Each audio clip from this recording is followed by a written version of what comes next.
कन्याकुमारी से कश्मीर, मणिपुर से मुंबई तक चलें जनता के मन की बात सुनने। बहुत सारे ऐसे राजनेता हैं जो अपने मन की बात सुनाते रहते हैं हमें, जहाँ पे कोई भेदभाव नहीं है कि इन्होंने क्या पहना है, मैंने क्या पहना है, मैंने बिंदी लगाई, इन्होंने नहीं लगाई है, ये क्या खाती है, मैं क्या खाती हूँ। ये सब छोड़ के हम सब हिंदुस्तानी हैं।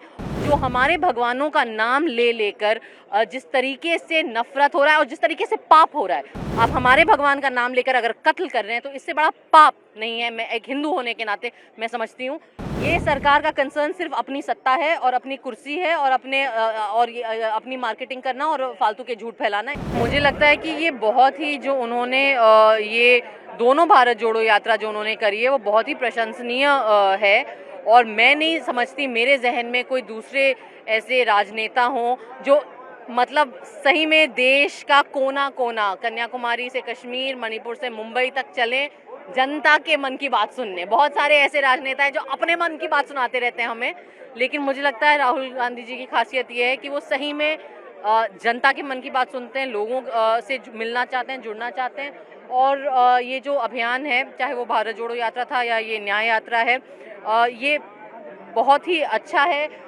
हम एक ऐसे समय में रह रहे हैं जहां बहुत अक्सर हताशा होती है, निराशा होती है, लेकिन इस किस्म की का जो प्रयत्न है वो उम्मीद देता है। और मुझे लगता है ये ऐसा दौर है जहां हम अफोर्ड नहीं कर सकते निराशा और हताशा। उम्मीद हमारी मजबूरी है और हम उस उम्मीद को पकड़ के जिस हिंदुस्तान में हम पले बढ़े थे, जो हिंदुस्तान हमें याद है, जो इतना खूबसूरत हिंदुस्तान है, था और रहेगा, जहाँ पे कोई भेदभाव नहीं है कि इन्होंने क्या पहना है, मैंने क्या पहना है, मैंने बिंदी लगाई, इन्होंने नहीं लगाई है, ये क्या खाती है, मैं क्या खाती हूँ। ये सब छोड़ के हम सब हिंदुस्तानी हैं और हमें जो विभाजित करने का प्रयत्न हो रहा है, जो आज सत्ता में एक खास तरीके की राजनीति है, जो नफरत की राजनीति है, जो झूठ बोलकर, जो हमें बहलाकर फुसलाकर एक नफरत का नशा कर रही है, जो हमारे भगवानों में ये बोलना चाहती हूँ मैं ये आज इस मंच से आपके ज़रिए से ये बोलना चाहती हूँ कि जो हमारे भगवानों का नाम ले लेकर जिस तरीके से नफरत हो रहा है और जिस तरीके से पाप हो रहा है,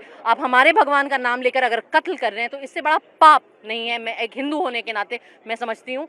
तो ये सब जो है इसके खिलाफ लड़ाई लड़ना बहुत ज़रूरी है और मुझे लगता है कि ये जो अभियान है, ये जो प्रयत्न है राहुल जी का, कांग्रेस का और बाकी यहाँ नेता और जो सिविल सोसाइटी एक्टिविस्ट हैं, ये बहुत ज़रूरी है। काफी देर आपने बातचीत की राहुल जी, क्या कुछ बता रहे थे? क्योंकि कल चुनाव के तारीखों का ऐलान हो गया, कांग्रेस पार्टी को भी चुनाव में जाना है। मैंने तो हेलो बोला और मैंने कहा कि सर ये बहुत दिन बाद मैं इतने जल्दी उठ रही हूँ आपके चलते, ये कहा मैंने। अच्छा, इसी बीच ये कानून जो है लागू किया गया है, उस पर आपका क्या व्यू है? कौन सा कानून? CAA। देखिए, सीए तो वो पहले ही ले आए थे, अब उनका इलेक्टोरल बॉन्ड को चलते उनकी असलियत सामने आ रही है, तो उनको डिस्ट्रैक्ट करने के लिए कुछ चाहिए, तो उन्होंने अब उसकी नोटिफिकेशन और रूल्स निकाल दिए। ये पता है, ये टैक्टिक, ये जनता को बेवकूफ़ बनाने की टैक्टिक ये 10 साल से कर रहे हैं, अब हम लोग समझ गए हैं ये खेला। सरकार का कंसर्न है कि CAA कानून के बारे में लोगों को गलत जानकारी दी जा रही है। ये सरकार का कंसर्न सिर्फ अपनी सत्ता है और अपनी कुर्सी है और अपनी मार्केटिंग करना और फालतू के झूठ फैलाना। इनका कंसर्न जनता